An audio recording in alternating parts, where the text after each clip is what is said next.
Friends, and welcome back to my channel. I want to start with this first video explaining kind of my history and my diagnosis and what led up to the choice of having a hysterectomy. It's a very interesting story and one that I think resonates with a lot of women. As I did research for myself, as I was getting information about possible diagnoses and then my actual diagnosis, I watched a lot of YouTube videos of women who shared their own hysterectomy stories. So thank you to those of you who have shared your stories. It was really helpful for me just to see the different ways that this impacts women, the different types of surgeries that are available, the different ways that people recover, the different ways that people go into the surgery. And you know, there's a lot of similarities when I talk to other women or I hear other stories where we have so many things in common as far as being misdiagnosed or told that the challenges that we were having with our reproductive cycle were either in our head or not that bad or pretty common, all the way up to the fact that 80% of women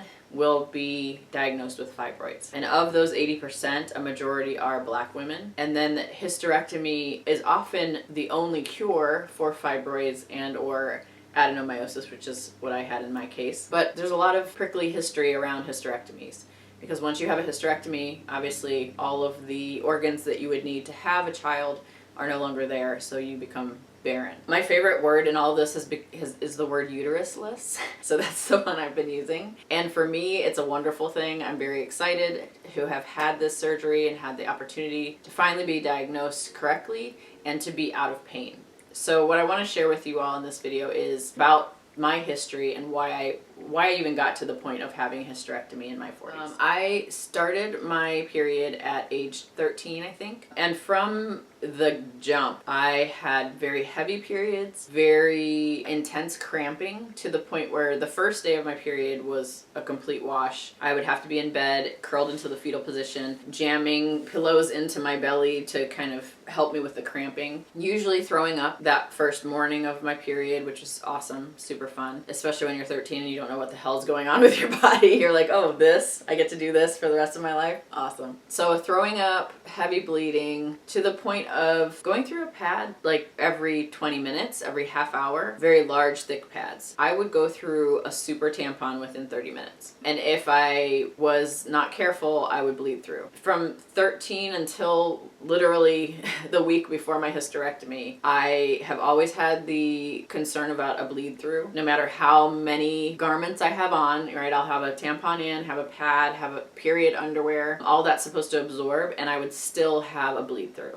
Like, even in my 40s, having bleed throughs is ridiculously embarrassing, right? I feel like a child. But that was the reality of the heaviness of my flow. My sisters, we would have like light cramping, and then that was it. Just like the beginning of their period, maybe just discomfort. But for me, it was from collarbone to pubic bone, just intense pain. One of the things I used to do a lot to kind of relieve the pain, which I realize now as a yoga practitioner and a somatic experiencing wannabe practitioner, don't have my certification on that yet, but one of the things I used to do was, like, as I would be curled into the fetal position, I would push the toes of one foot into the arch of the other foot to kind of, like, I don't know, push against the pain or bear down on it. And the arch of your foot, like that part of your foot, is actually directly correlated to the muscles and the organs in the reproductive area, your root chakra. So in a way, I was doing, you know, like body work on myself without really knowing what I was doing.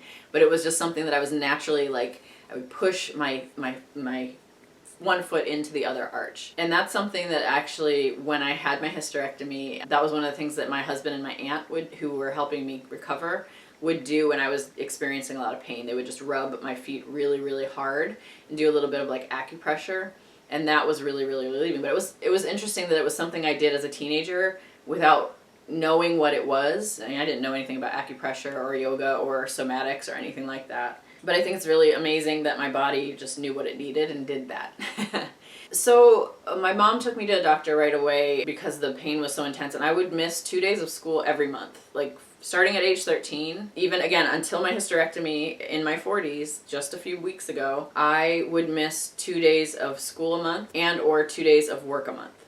With work, like once I became an adult, I just had to suck it up and go to work in pain. Occasionally, if it's the very first day of my period and it's not on a weekend, I have to stay home the first day because the bleeding would just be too intense. I'd just be in the bathroom all day at work. And it's not fun to be bleeding out at work when you are around other people. And I work in a school, I'm a social worker, I'm constantly being asked to go different places and meet with people. And I've literally been sitting in meetings, whether it's an IEP or a staff meeting, and I can feel myself having a bleed through. And it's the worst feeling in the world. And those of you who have been there, you know it, you know the pain, it's the worst. So I've been dealing with that from 13 to 43.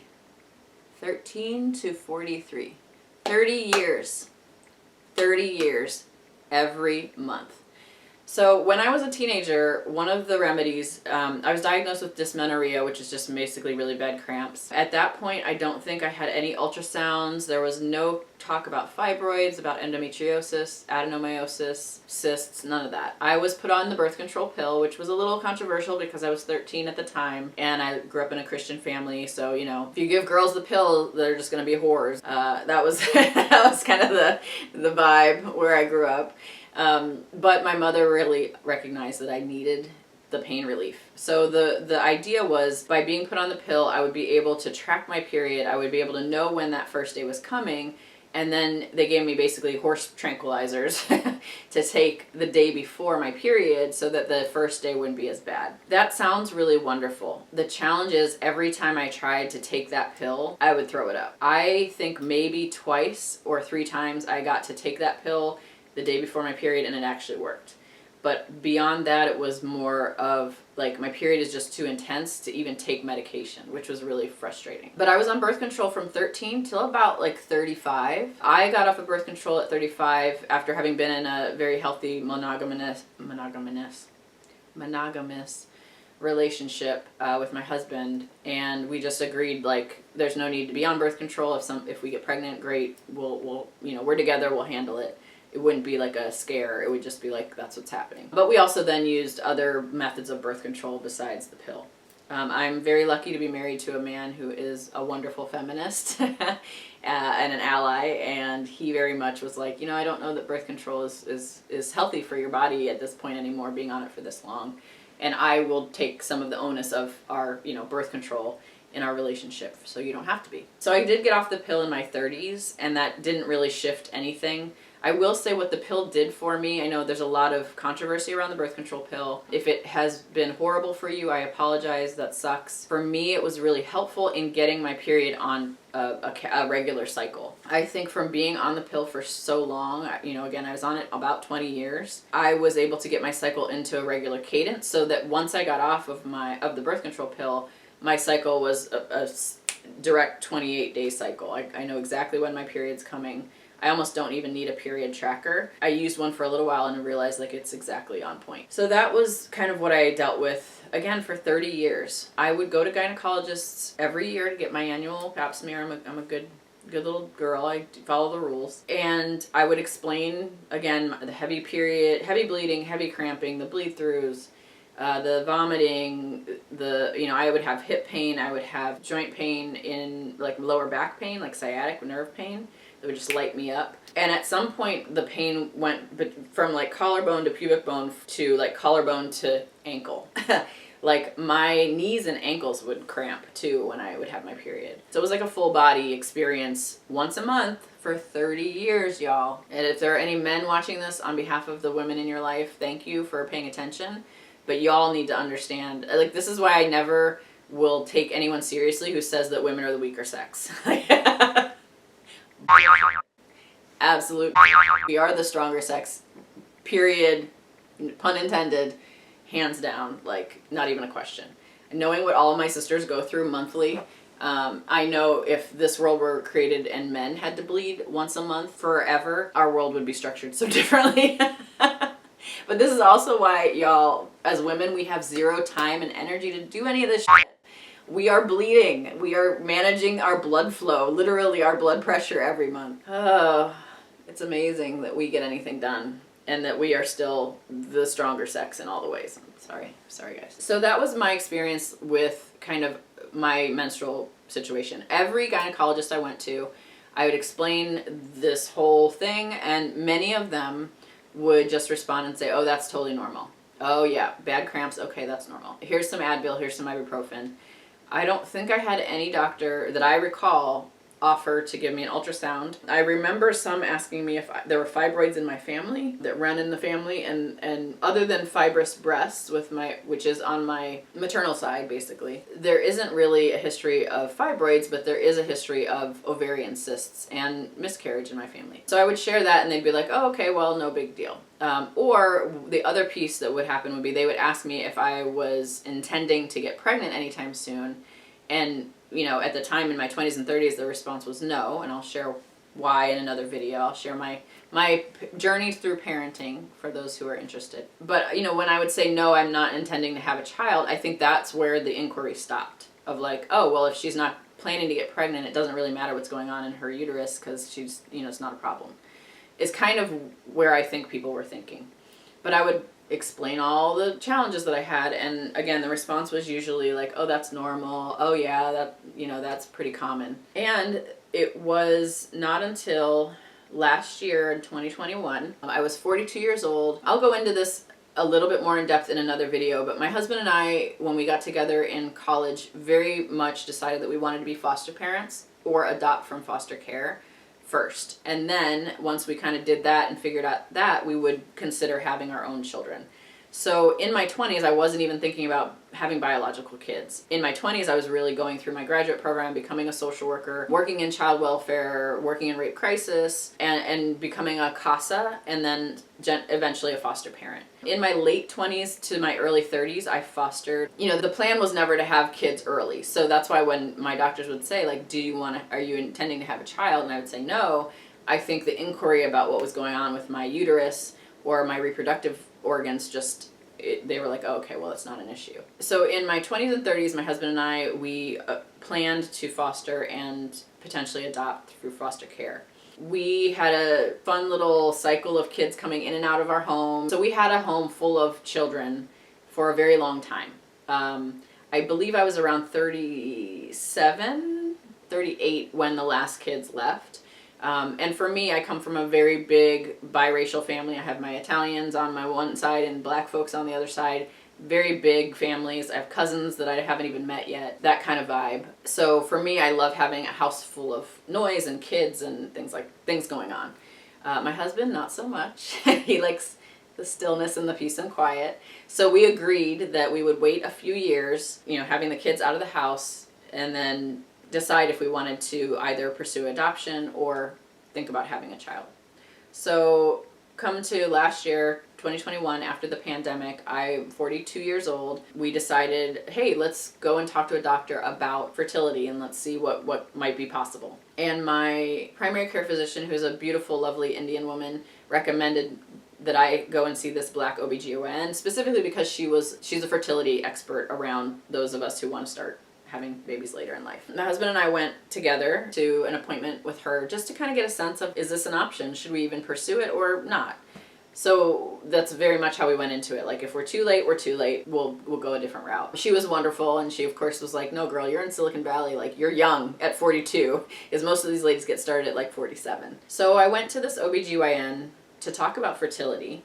And in explaining my history with my cramping and my bleeding and all the things, she stopped and she was like, well, that's not normal. And my husband's sitting there in the chair next to me, and we both looked at each other, and I said, what did you say? And she goes, that's not normal. You don't have to live with that pain. Let's get you out of pain. And she basically said, you might have endometriosis, you might have adenomyosis, you might have fibroids, or you might have a cyst. Let's check. So she sent me to get a ultrasound, and the ultrasound showed lots of fibroids. So she then sent me to get an MRI, and the MRI, y'all, the MRI showed this meteor of a uterus that is sitting inside of my body. I'm gonna try my best video editing to show you this right now.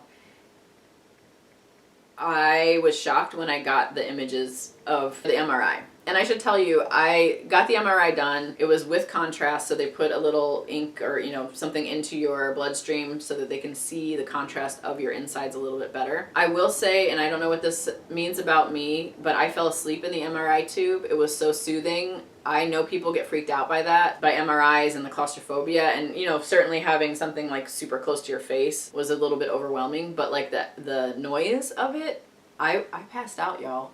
I know that's not normal. That probably says more about me than anything, but yeah, MRI was very pleasant. But yeah, look at look at this image. Look at this image. When I saw the image, which took me a while because I had to find a PC computer with a disk drive. We're in 2022, y'all. There are no more PCs with disk drives.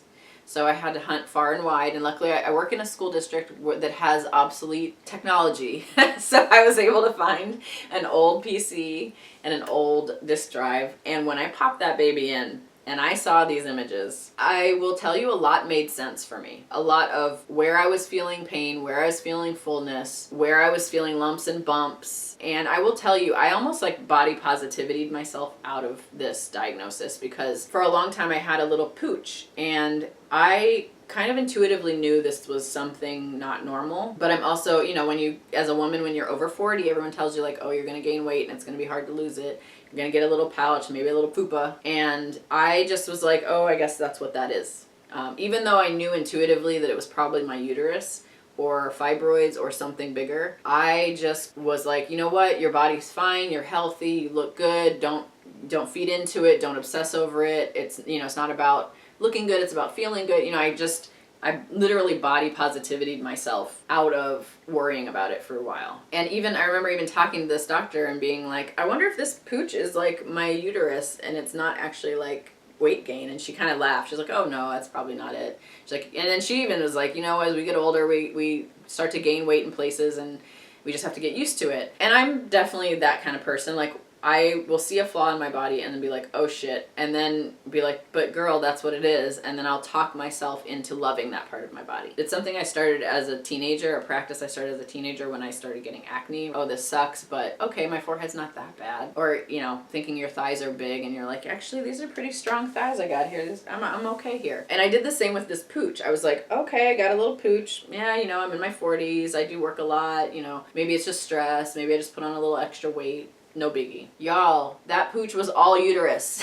That pooch was all uterus. During my period, I would get so bloated, I looked like I was about 3 to 4 months pregnant every month for 30 years. That was my big ass meteor of a uterus just filling up with blood. And then, you know, that's where a lot of that blood flow came from. So, all that to say, I went from having these symptoms at a very young age all throughout my menstruation history. Doctors constantly telling me that what I was experiencing was normal, so I just kind of went ahead and, you know, worked through the pain. I went to school through the pain. I've presented workshops at conferences while in so much pain that my ankles are like vibrating. You know, anytime my husband and I wanted to travel, I had to plan outfits. I had to plan for bleed throughs. I would have to bring a boatload of tampons and pads and period underwear. We would even kind of plan trips and vacations around my period because it was just so much not fun. Not just because we couldn't have sex, which obviously, you know, when you're on a nice fun vacation, you want to be able to have sex, but mostly because, like, if I got my period on vacation, there would be a day or two of just me being stuck in a hotel room dealing with my cramps. And that's not really a fun way to experience like Hawaii or Mexico or anything like that. And the challenge too would be like, you know, even if I planned around my period, sometimes my period would be late or early. Y'all know how that is just with stress and everything else. Like if I started a new workout regimen, my period would be a little bit late, or maybe I'd miss it that month, things like that. So the thought of being able to have a diagnosis for what this pain that I was dealing with was, and then to have a solution potentially for that pain was it just blew my mind. And again, this has just happened in the last year where I had a doctor listen to me, tell me what I was dealing with was not normal, suggest that we get some more tests. The test showed, oh my gosh, yes, there's an issue here. And then I was scheduled for a hysterectomy. So I know the word endometriosis is out there in the ether, but I hadn't heard of adenomyosis, which is what I eventually was diagnosed with, which I'll share a little bit more about. And then the prevalence of fibroids and the reality of how often women have them and they're not diagnosed, or they're just pushed aside as weight gain, and then by the time they are diagnosed, it's the size of a basketball. So I think it's really interesting that we as women have to hold a lot of this pain. You know, half the population is menstruating at any given time. Like,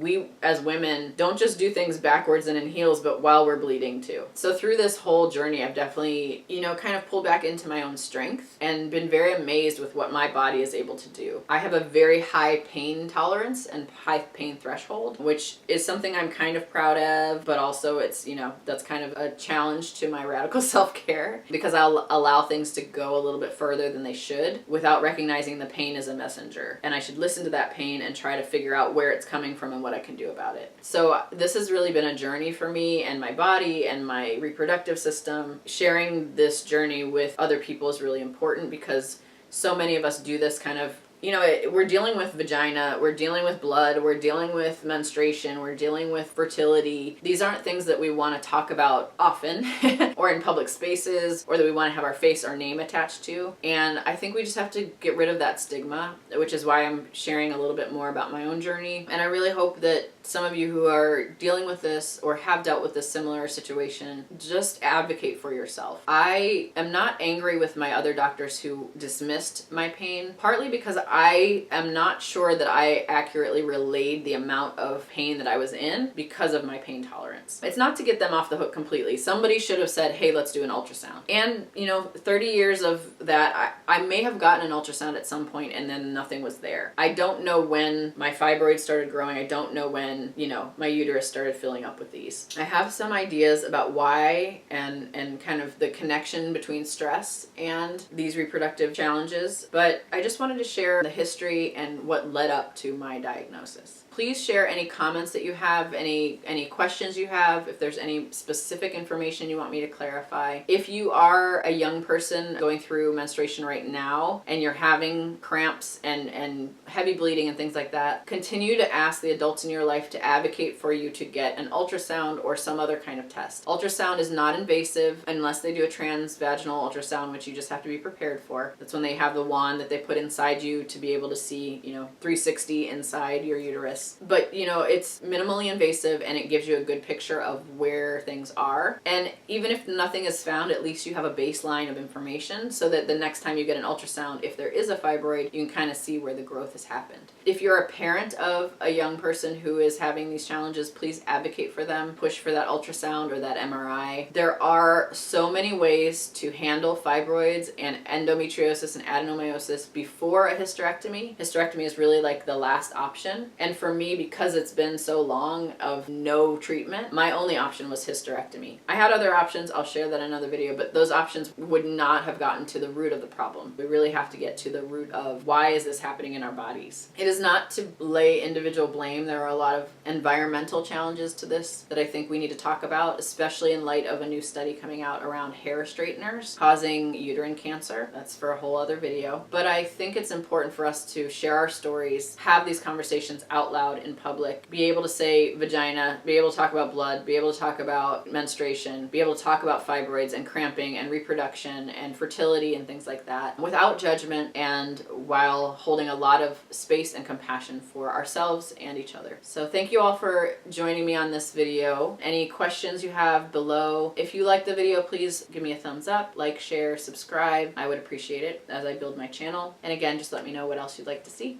Until next time, y'all. Love you, fam.